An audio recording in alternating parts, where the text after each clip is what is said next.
तो ठीक है, हम लोग आज फार्म एक्ट्स पे डिस्कस करते हैं, या फार्मर्स एक्ट, फार्म एक्ट्स। तो ये 2020 में 3 कानून पारित हुए। 3 कानून। पहला कानून है, नाम बड़ा है तो सिर्फ नंबर लिखता हूँ, 20/2020। दूसरा है 21/2020 और तीसरा है 22/2020। 3 कानून पास हुए जिसको फार्मर्स एक्ट कहते हैं या फार्म एक्ट कह सकते हैं। इसमें एक बात याद रखिएगा, पहला और दूसरा नया कानून है, पहला और दूसरा नया कानून है, और तीसरा जो है नया नहीं, ये अमेंडमेंट है। ये क्या है? अमेंडमेंट। अमेंडमेंट का मतलब यह होता है कि पहले कोई कानून था उसको अमेंड किया गया। तीसरा वाला, ये तो नए कानून है, बाद में हम लोग इस पे आते हैं। ये अमेंड किया हुआ कानून है।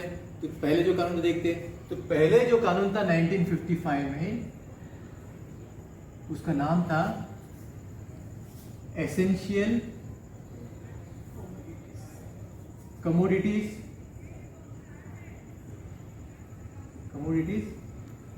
एक्ट 1955। 1955 में कानून बना था जिसको कहा जाता था एशियन कमोडिटीज एक्ट या आवश्यक वस्तुओं का कानून। इसमें क्या था, जो आवश्यक वस्तुएं हैं हमारे लिए, वो क्या होती है? समझो गेहूं है ना, गेहूं, चावल, दाल, तेल, ये तेल के बीज, प्याज और आलू, ये सब चीजें आवश्यक वस्तुओं में आती थी। आवश्यक वस्तु कानून में क्या कहा गया था? ये सब आवश्यक वस्तु जो चीजें आ रही है आवश्यक वस्तुओं में, इनको कोई स्टोर करके नहीं रख सकता था ज्यादा। उसका पूरा नियंत्रण सरकार के पास था। 1955 का कानून बोलता था ये सब आवश्यक वस्तुओं को कोई स्टोर नहीं कर पाएगा। स्टॉक जो रखता है एक लिमिटेड स्टॉक रहेगा जिसपे पूरा ध्यान सरकार का था। बात समझ में आ रही? ये इसलिए भी जरूरी था कि जमाखोरी नहीं होनी चाहिए थी। जमाखोरी समझते हो? जमाखोरी नहीं होनी चाहिए। जमाखोरी मतलब बहुत सामान ये करके रख दिया स्टॉक में, तो बाजार में कम हो गया, दाम बढ़ गए तो फिर इसको निकालो। इससे तकलीफ होती ना सबको। तो 1955 कानून इसलिए था कि आवश्यक वस्तुओं का योग्य तरह सबको वितरण और योग्य मूल्य पे, योग्य भाव पे, किसान को भी भाव ठीक से मिलना चाहिए और हम तक पहुंचा उसको ठीक से होना चाहिए। इसलिए कानून 1955 का था। अब उसमें बदलाव आया है 2020 में, वो कानून में बदलाव आया है।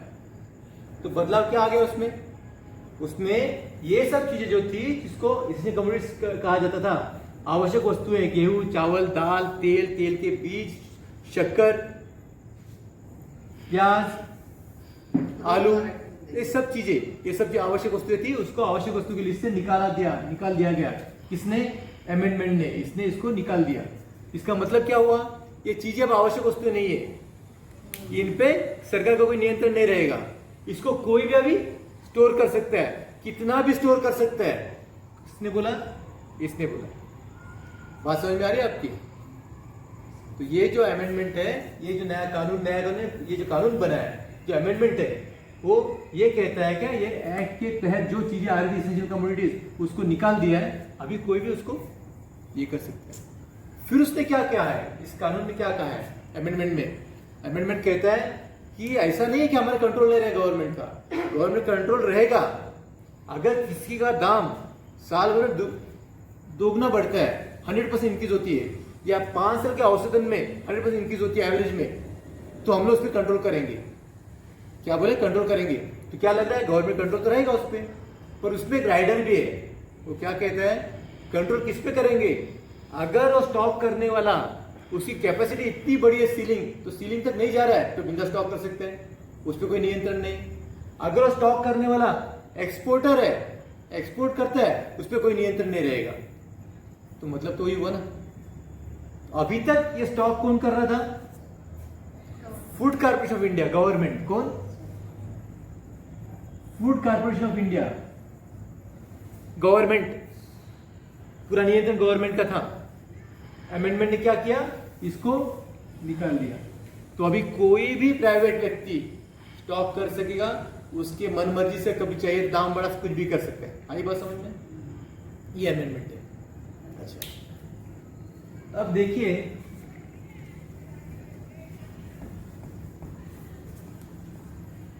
ये कानून बन गए। कानून किसके लिए बने? क्या आप लोग जानते हो कानून किसके लिए बने? कानून बने किसानों के लिए। किसके लिए? फार्मर्स, किसान, बराबर। कानून बनाए किसने? ये कानून बनाए केंद्र सरकार ने। किसने बनाए? केंद्र सरकार ने। अरे क्या लिख दिया, राजा लिख दिया। मेरी गड़बड़ है। 2014 से जब भी मैं केंद्र सरकार लिखने जाता हूं राजा आ जाता है। कानून किसने बनाए? केंद्र सरकार ने। किसके लिए बनाए? किसान के लिए। अब ये क्या बोल रहा है? मुझे नहीं चाहिए कानून। क्या बोल रहा है? नहीं चाहिए कानून, नहीं चाहिए। ये बोल रहा है तेरे भले के लिए। ये बोल रहा है तेरे भले के लिए बनाए मैंने, तेरे भले के लिए बनाए हैं, इसको बोल रहा है। ये बोला मुझे नहीं चाहिए। अब एक बात मुझे बोलिएगा, आप मुझे कुछ मेरा भला करना चाहते हो पर मैं नहीं मान रहा हूं, मतलब मुझे नहीं चाहिए, मुझे पता है इससे मेरा भला मुझे नहीं चाहिए। आप एक बार ही बोलोगे, 2 बार बोलोगे, 3 बार बोलोगे, 10 बार बोलोगे, फिर भी अगर मैं बोल रहा मुझे नहीं चाहिए तो आप क्या करोगे? बाहर में जाए तू नहीं चाहिए जाने दो, नहीं चाहिए आपको जाने दो, तुम्हारा भला चाहते हो, नहीं चाहिए ना तो निकाल देता हूं, ऐसा बोलोगे ना। ये रो रहे, चिल्ला रहे, सड़क पे बैठे ठंड में मर रहे, 60-65 लोग मर गए कानून नहीं चाहिए बोलते बोलते, फिर भी ये बोल रहा है नहीं तेरे भले के लिए। तो ये क्या बोल रहा है? तू चाहे मर जा पर मैं तेरा भला करके रहूंगा। अब ये बचेगा तो इसका भला होगा ना। तो इसकी लव स्टोरी ये इसको इतना प्यार कर रहा है, दिखा रहा है, प्यार जता रहा है कि उसके भले के लिए कानून बना रहा है। तो ऐसा कुछ है कि इसकी कहानी में, इसके भले कहानी में तीसरा कोई एंगल है, तीसरा कोई एंगल जिसके भले के लिए इसको ये मार रहा है, ये हमको देखना है। इसको मालूम है भला नहीं हो रहा है, ये भी जानकार है, पढ़ा लिखा है, नहीं भला हो रहा है, बोला नहीं चाहिए, ये बोला चाहिए ही चाहिए, तू मरा तो भी चलेगा, मैं तेरा भला करके रहूंगा। तो हमको अब ये देखना है तीसरा कोई थर्ड एंगल है क्या इसकी प्रेम कहानी में, कोई थर्ड एंगल है क्या देखना है। बात समझ में आ रही है आपकी? ये थर्ड एंगल को रिझाने के लिए तो नहीं कर रहे हैं सब। तो ये कैसे देखोगे, ये कैसे देखोगे? इस पे हम लोग, ये क्या है, क्या ये 1955 के एक्ट में लाया हुआ अमेंडमेंट है। क्या है? अमेंडमेंट है। क्या बोलते हैं अमेंडमेंट? आवश्यक वस्तुओं को लिस्ट से निकाल दिया है, कोई भी स्टॉक कर सकते हैं। आप कर सकते हो क्या? नहीं। क्यों नहीं कर सकते? अपने बस का नहीं है, बस पैसा होना चाहिए। पैसे नहीं है।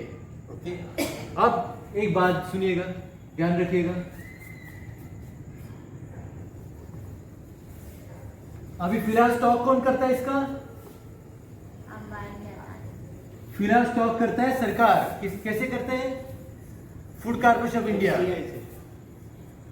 फूड कॉर्पोरेशन इंडिया में स्टॉक करते हैं, बराबर। कौन स्टॉक कर सकते हैं आवश्यक चीजों का? अब तक कौन करता था? एफसीआई। ये कानून ने क्या कर दिया? कोई भी प्राइवेट कंपनी स्टॉक कर सकती है, चाहे उतना स्टॉक कर सकती है, कोई वस्तु आवश्यक नहीं रही, कुछ भी कर सकती है, जमाखोरी कर सकती है।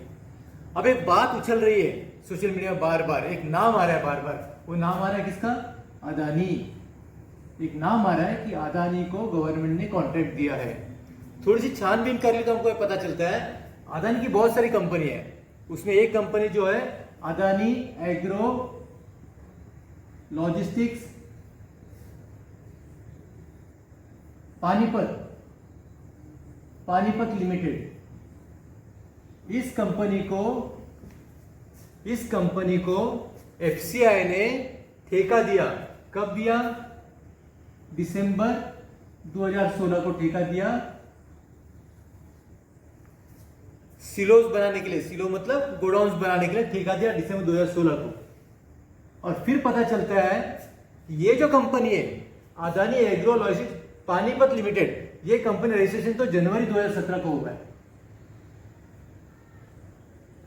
तो इतना ही कहना चाहते हैं यहां पर कि कंपनी बनने से पहले ही उसको ठेका दिया सरकार ने, फूड कॉर्पोरेशन ऑफ इंडिया ने ठेका दे दिया।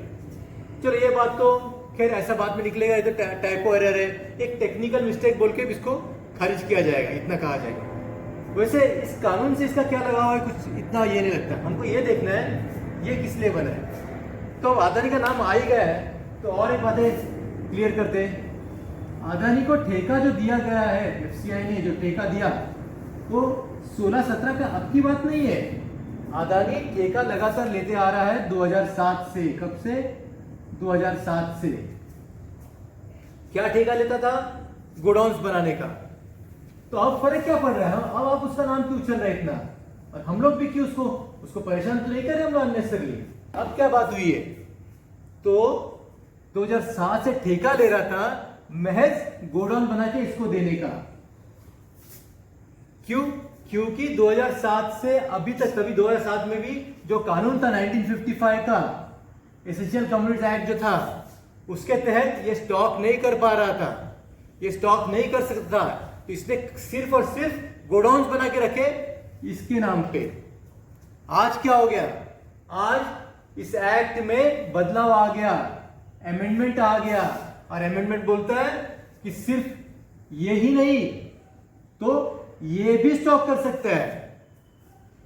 तो अभी तक जो स्टॉक सिर्फ ये करता था, ये बना के देता था, अब इस कानून के तहत ये भी स्टॉक करेगा। तो ये जब स्टॉक करने लगेगा, इसके तो बड़े बड़े गोडाउन है, इसने इसको ठेका क्यों दिया था? क्योंकि ये नहीं बना पा रहा था। इसने बना लिए, बहुत सारे गोडाउन बना लिए, पर अब इसके लिए काम क्यों करेगा ये, जबकि इसको खुद को स्टॉक करने का लाइसेंस मिल गया।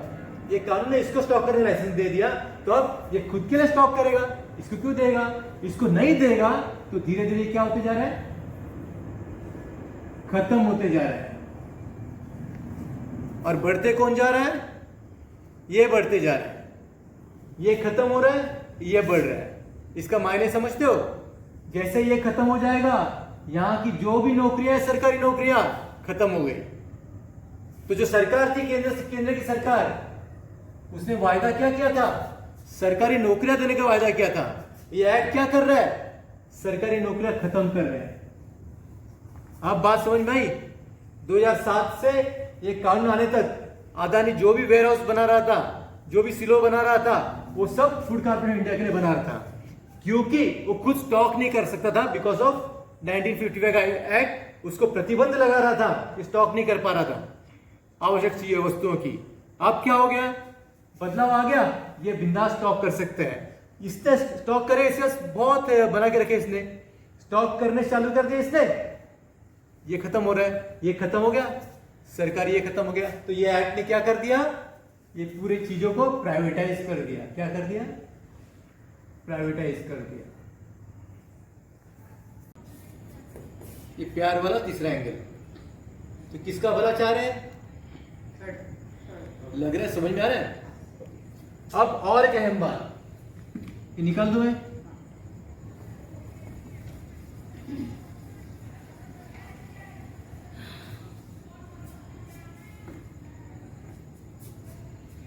पहला कानून 20/2020, दूसरा 21/2020 और तीसरा 22/2020। आप लोग तो ये जानते होंगे ना इसकी प्रक्रिया क्या होती है कानून बनाने की अपने देश में। जानते हो आप लोग कि नहीं जानते? कानून बनाने का पहला ये कदम होता है, स्टेप होता है, कोई बिल, पार्लियामेंट में कोई बिल आता है। क्या आता है? बिल आता है। वो बिल लोकसभा में पास होता है, फिर वो बिल राज्यसभा में पास होता है, और फिर वो बिल कहां जाता है? प्रेसिडेंट के पास जाता है, और प्रेसिडेंट उसको क्या देता है? उसकी मंजूरी देता है, एसेंट।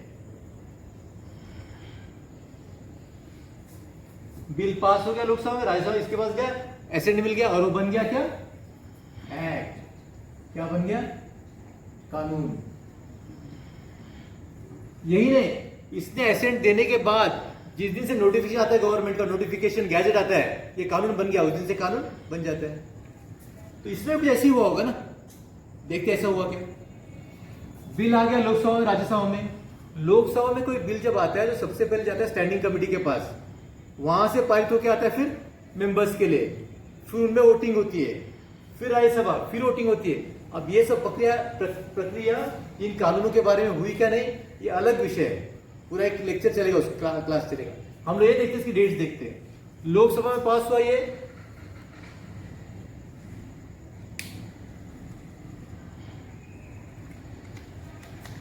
लोकसभा पास हो गया 17 सितंबर 2020, ठीक है ना, लोकसभा पास हो गया। राज्यसभा पास हो गया 20 सितंबर 2020, ये भी ठीक है, ठीक है ना, जल्दी जल्दी में किया, भला कर रहा है ना इसका, केंद्र सरकार इसका भला कर रहा है, जल्दी जल्दी कर रहा है। उसके बाद में गया प्रेसिडेंट के पास, प्रेसिडेंट ने भी उसको ये कर दिया 24 सितंबर, 4 दिन में।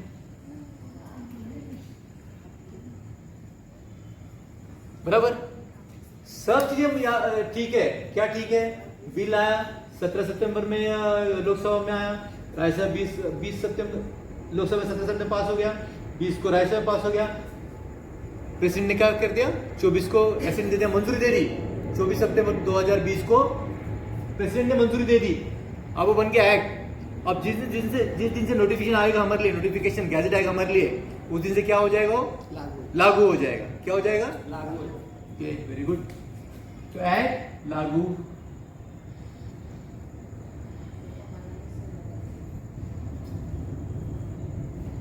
इसकी तारीख क्या होगी, कोई भी बोलेगा इसके बाद ही होनी चाहिए ना, होने के बाद ना, बराबर। ये कब से लागू हो रहा पता है आपको, ये लागू किया है एक्ट ने 5 जून 2020, बस अब इस तारीख पे गौर कीजिएगा। लोकसभा में पास हुआ 17 सितंबर को, राज्यसभा 20 सितंबर, राष्ट्रपति ने उसको दिया 24 सितंबर, नोटिफिकेशन आया, और लागू कब से कर रहे हैं, 5 जून 2020। तो ये कौन सा प्यार वाला एंगल है, इतना भला, इतना भला किस लिए भाई, क्या ये क्या चीज है। अब इसकी तारीख के बाद लागू होना चाहिए ना, जिस दिन राष्ट्रपति ने बोला ओके, उसके बाद लागू होना चाहिए। 5 जून की तारीख क्यों, इसका मतलब 5 जून 2020 से लेके 24 सितंबर 2020 तक कुछ तो हुआ है थर्ड एंगल में, जिसको कानून का ये देना चाहते हैं, क्या बोलते उसको, लीगलाइज करना चाहते हैं। समझ रहे बात, कोई भी सूरत में ये कानून 24 सितंबर के बाद लागू होना चाहिए था, 5 जून से कर रहे, जब कानून था ही नहीं, जब बिल भी पार्लियामेंट में आया नहीं था, वो तारीख क्यों,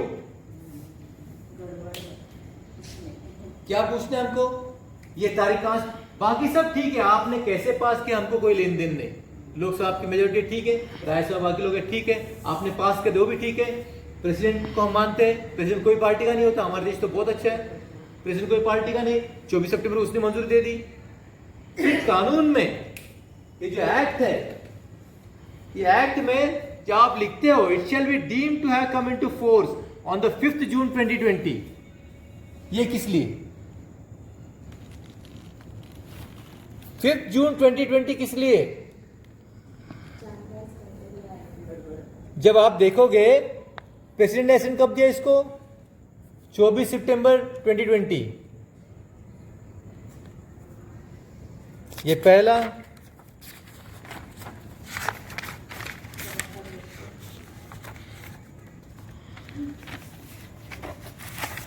ये दूसरा, आप ये डेट्स देखिएगा, और कमिंग इनटू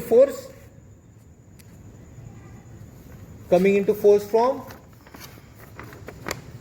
ऑन, उस तारीख से 5 जून से लागू कर रहे हैं। तो क्या है, मतलब इतना प्यार कि वो किसान बोल रहा है मुझे जरूरत नहीं, मर रहा हो, ये बोला तेरे भले के लिए, पर ये कौन सा भला, उसको बैकडेट कर दिया। ये 2 कानून हो गए, और ये तीसरा जो अमेंडमेंट हम लोग बोल रहे हैं, देखिए अमेंडमेंट कब एसेंट मिला, 26 सितंबर को, 26 सितंबर है, 26 सितंबर को मिला, और लागू कब से हो रहा है, 5 जून 2020।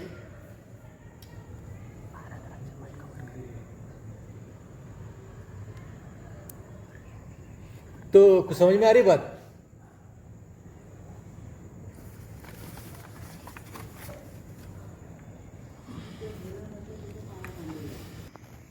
फिफ्थ जून 2020, तो समझ में आ गई बात? देखिए बिल आया, लोकसभा में पास हो गया 17 सितंबर 2020, राज्यसभा में 20 2020, और प्रेसिडेंट ने मंजूरी दे दी, एसेंट मंजूरी दे दी 24, या लास्ट वाला क्या था 26 सितंबर 2020।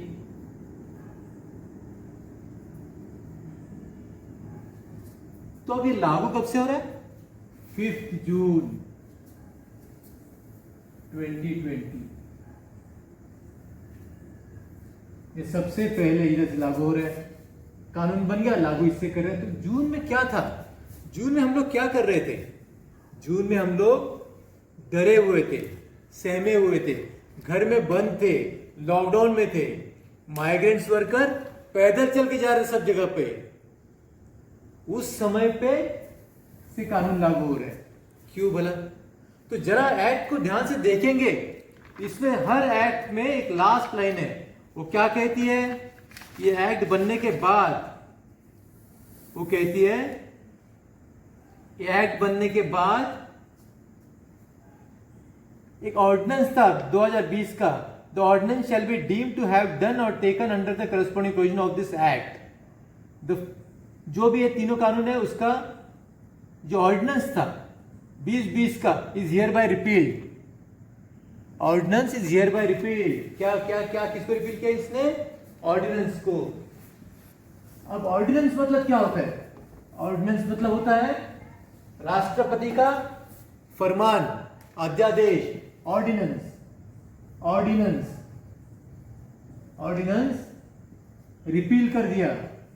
ऑर्डिनेंस मतलब फरमान, किसका फरमान, राष्ट्रपति का, अध्यादेश।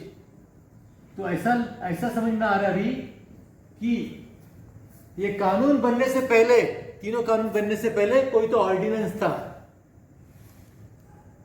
ऑर्डिनेंस कौन सी सूरत में आता है, कानून कैसे बनता है, मैंने आपको बताया, बिल होता है, लोकसभा राज्यसभा प्रेसिडेंट का एसेंट मिलने के बाद में कानून बनता है। लेकिन ऑर्डिनेंस अगर इमरजेंसी सिचुएशन है, कोई इमरजेंसी है,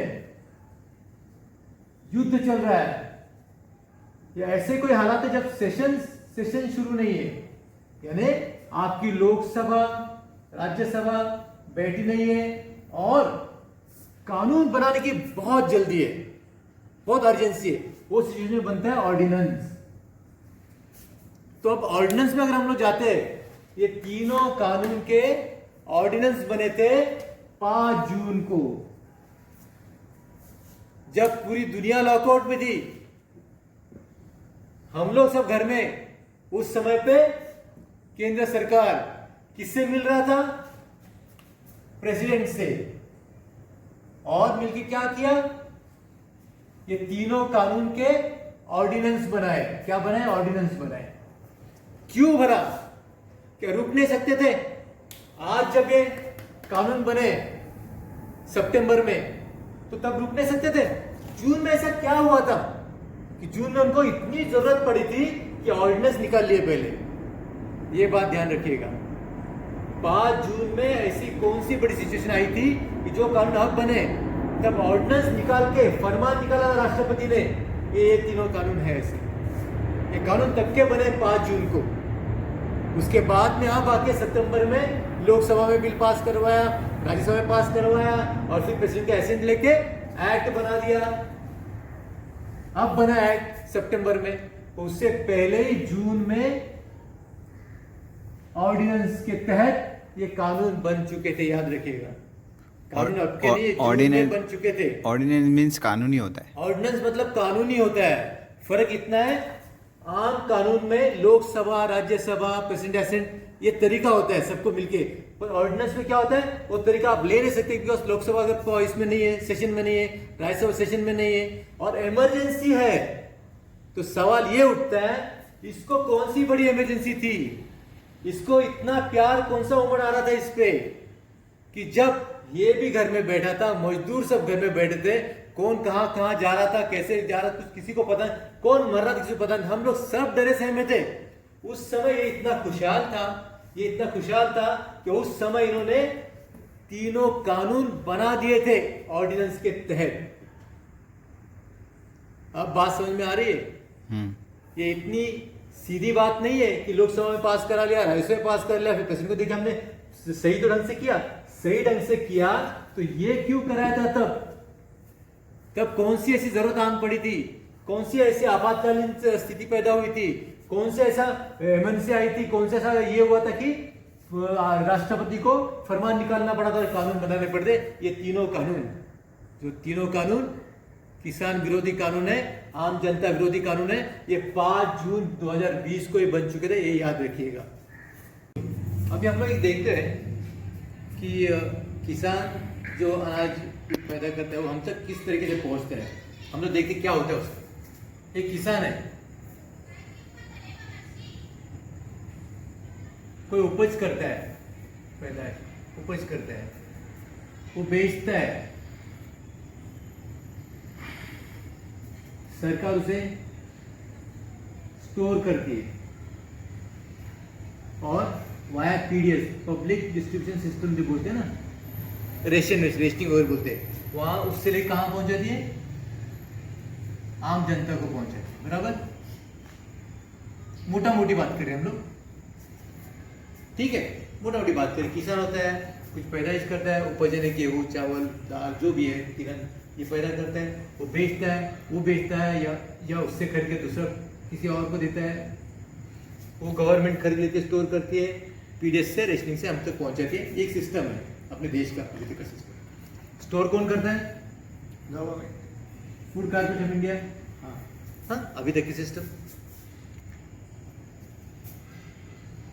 ये जो प्रोसेस है इसमें कितने ये है, एक तो समझो उपज वाला है, पहला आ गया उपज करता है, दूसरा बेचना आ गया, तीसरा स्टोर आ गया और चौथा पीडीएस से लेके हम तक पहुंचना आ गया। सिंपल बात समझ में आई? ये किसान जो उपज पैदा करते हैं इसमें से कुछ सामान लगता होगा ना, ट्रैक्टर लगते होंगे, हल लगते हैं, बैल लगता होगा, जमीन खुद की है तो खुद की जमीन जोतेगा, किसी और की है तो मजदूर के काम करेगा। पर इसको जो चीजें लगती है वो कहां से लेता है? वो बैंक से लेता है या कोई साहूकार से लेता है। साहूकारी सिस्टम गवर्नमेंट ने खारिज कर ली है, फिर भी गांव में तो लेते हैं ना लोन, अपनी जमीन गिरवी रखते हैं, लोन लेते हैं इसके लिए। ये बैंक कौन सी होती है? नहीं, गवर्नमेंट की बैंक होती है ना। किसकी बैंक होती है? गवर्नमेंट की बैंक होती है। इसकी होगी या राज्य सरकार की होगी, उसकी बैंक होती है, उससे लोन लेता है वो। और अगर ये ठीक से नहीं आ पाया, बारिश नहीं हो, कुछ नहीं, तो फिर वो कर्जे में डूब जाता है। फिर ये कर्जा उसको निकालने के लिए उसको वे ऑफ करता है। ये सिस्टम चल रहा है ना, बराबर। ये यहाँ से लेता है, बेचता है, स्टोर एफसीआई करती है, वहां से रेशनिंग के द्वारा हम तक पहुंचता है। सिस्टम कानून आने से पहले सिस्टम। अब कानून आ गया 2020 वाला, 20 पहला वाला कानून 20/2020। ये कानून क्या पता है आप लोग? क्रिकेट के शौकीन हो, क्रिकेट जानते हो? क्रिकेट पहले जमाने 5 दिन का हुआ करता था, जब काफी नजाकत थी, मेहनत थी। धीरे धीरे वनडे का आया, 50-50 ओवर्स का, फिर 2020 आ गया। अभी तो ऐसा माहौल है कि आईपीएल आ गया। आईपीएल कोई पहले देश का क्रिकेट हुआ करता था। इस देश के प्लेयर्स उस देश के प्लेयर से खेलेंगे। अभी देश में कुछ रहा नहीं। अब जो प्लेयर्स है, आईपीएल ने प्लेयर्स को क्या बना दिया है? कमोडिटी बना दिया है। क्या बना है? कमोडिटी। इनका भाव लगता है आईपीएल में, भाव लगता है। इतने करोड़ में विराट कोहली को खरीदा, उतने करोड़ में फला फला को खरीदा, इनका भाव लगता है, वो टीम में जाता है। वो किसने बनाया? आईपीएल में। आईपीएल में क्या होता है? स्पॉन्सर होता है। कौन होता है? स्पॉन्सर। ये वर्ड याद रखिएगा, स्पॉन्सर होता है। स्पॉन्सर वैसे टीवी चैनल में भी होते हैं, है ना? जिसको चलाना है उसको पैसे देना है, स्पॉन्सर। ये स्पॉन्सर सिस्टम आईपीएल की थी। ये कानून ने, केंद्र सरकार ने ये कानून लाके इसमें स्पॉन्सर डाल दिया। क्या डाल दिया? स्पॉन्सर डाल दिया। अभी तक किसान जो बैंक से कर्जा लेता था या कहीं और से लेता था, अब वहां से नहीं लेगा। ये कानून बोलता है एक स्पॉन्सर होगा, वो स्पॉन्सर इसको पैसे देगा, ट्रैक्टर देगा, आइडियाज देगा, फर्टिलाइजर देगा, सब चीजें देगा, और उसको बोलेगा मुझे फला फला चीज, गेहूं ये क्वालिटी के तैयार करके दे, चावल फला फला क्वालिटी के बना के दे, ये बोलेगा। बाकायदा इन दोनों के बीच में एग्रीमेंट होगा। क्या होगा? एग्रीमेंट होगा। एग्रीमेंट में सब तय होगा कि ऊपर जाने के बाद में कितने में बेचेगा इसको, पहले तय होगा। 1 साल के लिए एग्रीमेंट होगा या 5 साल के लिए एग्रीमेंट होगा, जब तक उपज चलेगी तब तक, फसल चलेगी तब तक एग्रीमेंट होगा। तो जो काम सरकार को करना था उसने अपना हाथ वहां से निकाल लिया। तो ये चला गया, ये चला गया, तो कौन आ गया? ये छोटा रह गया और आ गया मेन प्लेयर, स्पॉन्सर। क्या आप लोग स्पॉन्सर बन सकते हो? बन सकते हो? क्यों नहीं बन सकते? पैसे नहीं है। तो स्पॉन्सर कौन बनेगा? जिसके पास पैसा होगा। तो ये कुछ हमने पढ़ा था पहले इसमें, सगळं तूच करणार आहे का? वो और उसके जैसे लोग। स्पॉन्सर जिससे पैसा है वो बोलेगा मुझे तू गेहूं उगा के दे, ये क्वालिटी का फला फला। वो क्वालिटी का नहीं आया तो झगड़ा हो जाएगा, एग्रीमेंट में झगड़ा हो जाएगा। तो झगड़ा हो तो कहां जाएंगे? कोर्ट में जाएंगे। ये एग्रीमेंट पे याद है किसी की कोई चलने वाली नहीं, ना कोई कोर्ट, ना सीआरपीसी, ना आईपीसी, इस पे कुछ नहीं चलेगा। राज्य सरकार की जो भी कानून है अभी फिलहाल, हर एक राज्य के अपने अपने कानून है, वो कोई भी कानून इस पे नहीं चलेगा। ऐसा कौन कहता है? ये नया कानून जो 24 सितंबर को प्रेसिडेंट ने लागू किया और 5 जून से लागू कर रहा है, ये कानून बोलता है इस एग्रीमेंट पे किसकी नहीं चलने वाली है। जो भी अभी कानून है, मौजूदा कानून, वो इस पे नहीं चलेंगे। ये सबसे ग्रेट। तो अगर झगड़ा हो तो क्या करेंगे? तो ये दोनों, इसके कुछ लोग, इससे कुछ लोग मिलके क्या बनाने वाले हैं? Conciliation committee. क्या? Conciliation committee. वो निपटारा करेगी झगड़े का। इससे नहीं हुआ तो एडिशनल कलेक्टर और कलेक्टर के पास जाएंगे। इससे नहीं हुआ तो कमेटी से। तो हुआ क्या इसमें चक्कर में? आप देखें इधर कुछ नाम था पहले, क्या था? बैंक था, गवर्नमेंट था, ये था। इसने अपनी जवाबदेही, अपनी जिम्मेवारी इसने हटा दी और किसको दे दी? इसको दे दी। अब ये कौन है? ये मुनाफाखोर है, ये प्राइवेट है, ये सिर्फ और सिर्फ मुनाफा देखता है। इसको मुनाफा नहीं देखना है, इसको हमको देखना है। कैसे कमी है पैसे की?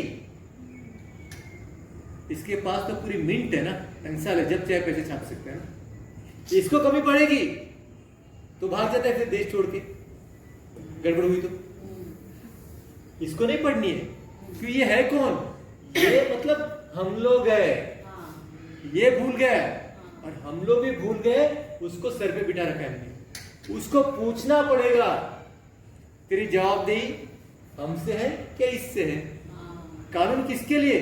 तो जो पहले से बोल रहा है कानून बना है इसके भले के लिए। अब ये कानून किसके भले के लिए लग रहा है अपने को? बोले किसके भले के लग रहा है? पूंजीवादी। पूंजीवादी स्पॉन्सर्स के भले के लिए लग रहा है। तो हमने जो प्रियम्बल में हमारा देश एक सोशलिस्ट देश बोल के तय किया संविधान में, सोशलिस्ट देश, अब ये क्या बनने जा रहा है? पूंजीवादी देश बनने जा रहा है। ये कानून क्या कर रहा है? देश को पूंजीवादी बना रहे हैं, यानी संविधान का प्रियम्बल ही खारिज कर रहे हैं, खत्म कर रहे हैं। पूंजीवाद मतलब क्या होता है? आप आज 10 पैसा लगा रहे हो, 10 रुपया लगा रहे हो, 100 रुपया कमा रहे हो, 100 रुपया में से फिर आपने 50 रुपये लगाए और 200-300 कमाए, तो आप हो गए पूंजीवादी। आपकी पूंजी लगा के आप उससे इकट्ठा कर रहे हो। तो ये वो काम ये कर रहा है। ये अगर लगा रहा है कुछ पैसे, उसे डबल टेबल निकालेगा तो ही तो उसका फायदा है ना। इसका वैसा नहीं था ना, ये तो हम लोग थे, हमने इसको देना है पैसा, ये सब करके आएगा और हमको खाना देगा। आम जनता 80% देश के लोग जो है ना इस पे जीते हैं, रेशनिंग पे जीते हैं। बड़े कम लोग आशीर्वाद का आटा घर में लेके जाते हैं ना, डोके कार वार वाले। बाकी जनता जो गरीब जनता क्या करती है? इस पे जीती है, समझे? तो ये आ गया पहला कानून। तो पहला कानून ने क्या कर दिया? यहाँ के बैठ गया पहले वाले, इसको क्या आ गया? इसको प्राइवेटाइज कर दिया पहले वाले ने, बराबर। ये जो पहला है उपज वाला, किसान के हाथ में कुछ नहीं बचा है, वो खुद की खेती खुद जोतता था, वो कौन कर रहा है? ये कर रहा है। बात समझ में आई? इस कानून पे किसी का जोर नहीं चलेगा। एग्रीमेंट बन गया, कोई नहीं बोल सकता, कोई सरकार, राज्य सरकार नहीं बोल सकती, केंद्र सरकार नहीं बोल सकती, नहीं बोल सकता। इसने एग्रीमेंट ही बना लेगा, एग्रीमेंट अपना देख लेगा, तो अपना तुम्हारा देखो क्या करना है। इसको छोड़ दिया मरने के लिए। अब जो ठंड में मर रहा है तो कानून से मरने वाला है, जबकि इसका जीना इसने देखना है। भला चाह प्यार करता है ना इससे, भला चाह इससे प्यार करता है ना, तो इसका जीना मरना इसने देखना है ना, इसने हाथ निकाल लिया अपना। तो अभी की जो केंद्र सरकार है, सब अपनी जिम्मेवारी, जवाबदेही सब निकाल रहे हैं उससे। उसको किसी से लेना देना नहीं है, उसके सब सरकारी उपक्रमों प्राइवेटाइज कर रहे हैं। अब यहाँ पे आए तो पहले वाला स्टेप क्या होगा? अपना प्राइवेटाइज हो गया पहले कानून से। दूसरा कानून क्या है? 21-20-20। अब ये बेचता था, ये कहां जाके बेचता था ज्यादा करके? सरकारी मंडिया, जिसको कहा जाता है एपीएमसी। यार्ड बोलते हैं उसको। ये जगह होती है, सरकारी मंडियां लगती है, यहां जाके बेचता था ये, बराबर बेचता था। अब बेचेगा कौन सी कीमत पर? तो ये और ये मिलके एक कीमत तय कर, जिसको बोला जाता था एमएसपी।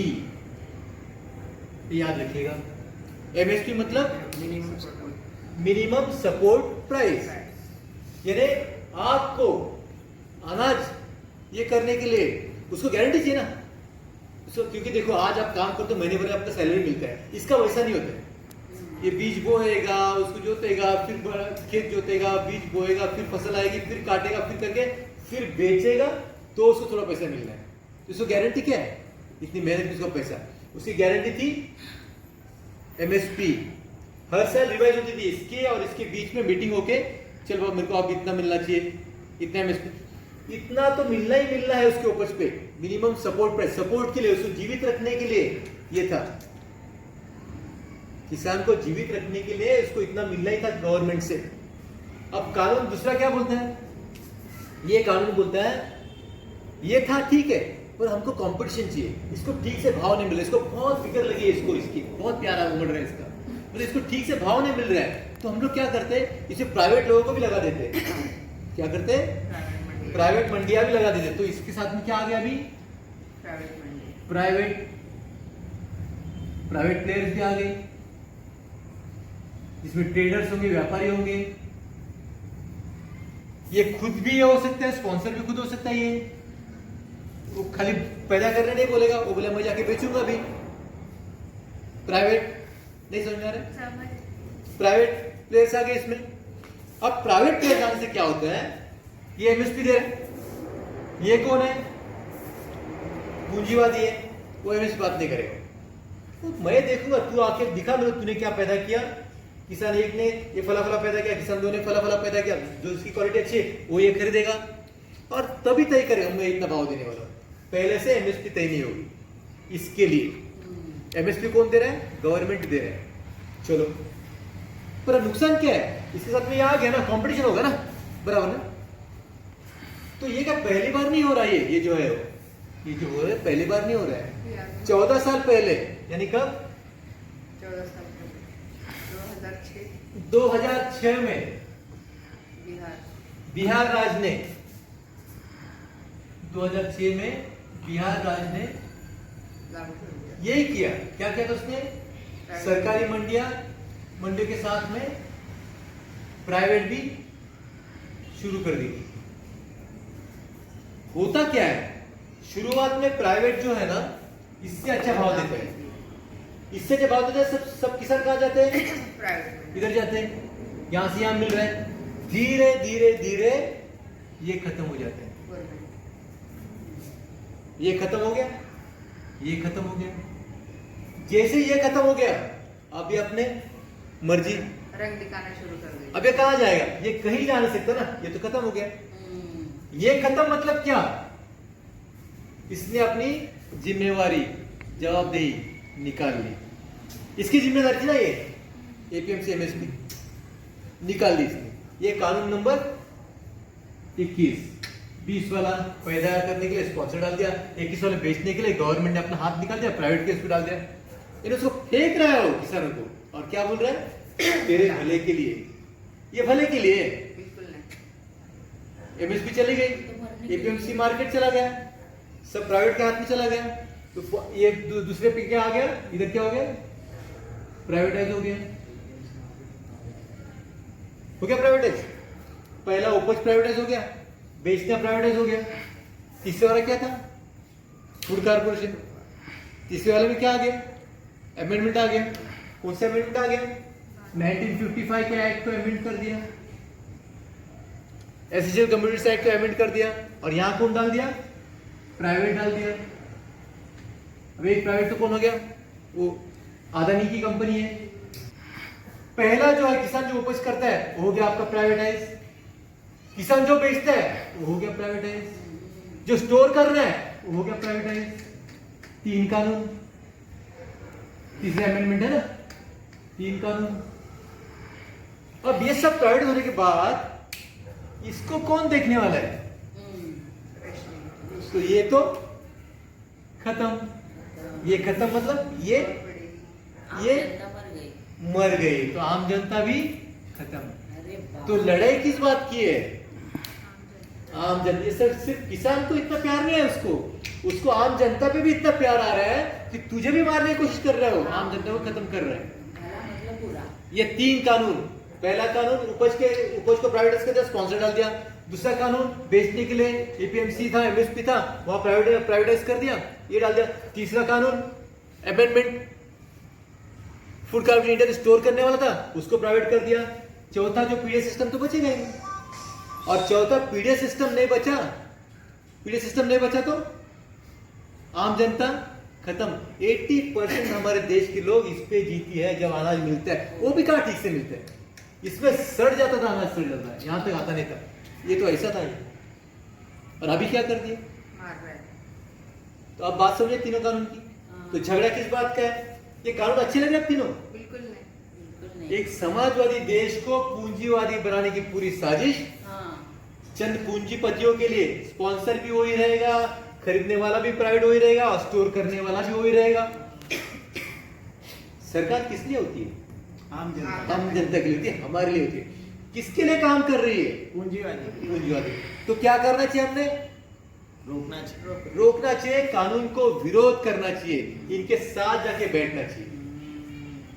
जो लोग ये बात समझते हैं इनका साथ देना ही देना है। ये आज खत्म हो रहा है ठंड से, कल हम लोग खत्म हो जाएंगे अनाज नहीं मिलने की वजह से, भूख से खत्म हो जाएंगे। तो अगर देश को बचाना है तो इनका साथ देना आज बहुत जरूरी है, बहुत ही जरूरी है। आई बात समझ में? तीनों कानून समझ में आए? और एक अहम बात बोलता हूं आपको, आखिरी बात बोले खत्म करता हूं।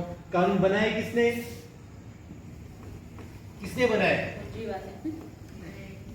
केंद्र ने बनाए, बराबर। राजा। हमारे संविधान में कानून बनाने के तरीके 3 हैं। कानून जो होते हैं, एक होता है कौन बनाता है? यूनियन बनाती है। यूनियन मतलब केंद्र। हाँ, यहाँ पे तो मैं केंद्र लिखने जाता हूँ, क्या आ जाता है? ये आ जाता है। दूसरा होता है स्टेट, और तीसरा होता है कॉमन लिस्ट होता है ना। आप देखो, एक उदाहरण के तौर पे इसको देखा जाए तो अपना पूरे डिफेंस का, अपना फाइनेंस का, डिफेंस सब कानून इसके पास होता है ना। डिफेंस ये देखता है ना, पूरा मिलिट्री। हर राज्य की तो मिलिट्री नहीं है, फेडरल सिस्टम है अपना। फेडरल होने के बाद में केंद्रीय सिस्टम है। ये अमेरिका जैसा नहीं कि हर स्टेट का खुद का गवर्नमेंट है, हर स्टेट का खुद का संविधान, ऐसा नहीं है। हमारा एक ही संविधान है, स्टेट भले भले अलग हो। यूनियन का एक ये, और एक राज्य का है, और एक कॉमन है। एग्रीकल्चर जो एग्रीकल्चर खेती का व्यवसाय जो है, उस पर कानून बनाने का अधिकार इसको है। किसको है? स्टेट को है। क्यों? क्योंकि हर स्टेट में अलग अलग चीजें उगती है। कई स्टेट में पानी ज्यादा है, कई स्टेट में कुछ और ज्यादा है, तो अलग अलग चीजें उगती है, तो उसने एग्रीकल्चर, इसको कानून बनाने का वैसे अधिकार भी नहीं है। जो तीनों कानून बनाए ना, उसको वैसे डायरेक्ट अधिकार भी नहीं मिलता ये कानून बनाने का। पर होता क्या है, ये कॉमन लिस्ट में 9th शेड्यूल में कॉमन लिस्ट में एक पॉइंट है, पॉइंट नंबर 33, जो कहता है कि देश की इंडस्ट्री में अगर कुछ अच्छा करना है, ऐसा लग रहा है केंद्र सरकार को लग रहा है कि इंडस्ट्री में कुछ बदलाव लाने के लिए, अच्छे काम के लिए, लोगों के भले के लिए, तो यकीनन कानून बना सकते हैं इंडस्ट्री। और एग्रीकल्चर को बोला गया इंडस्ट्री, इसने उठाया फायदा इसका और बना दिया कानून खत्म करने के लिए। किसको? आम जनता। आई बात समझ में? तीनों कानून समझ में? Thank you. जय भीम।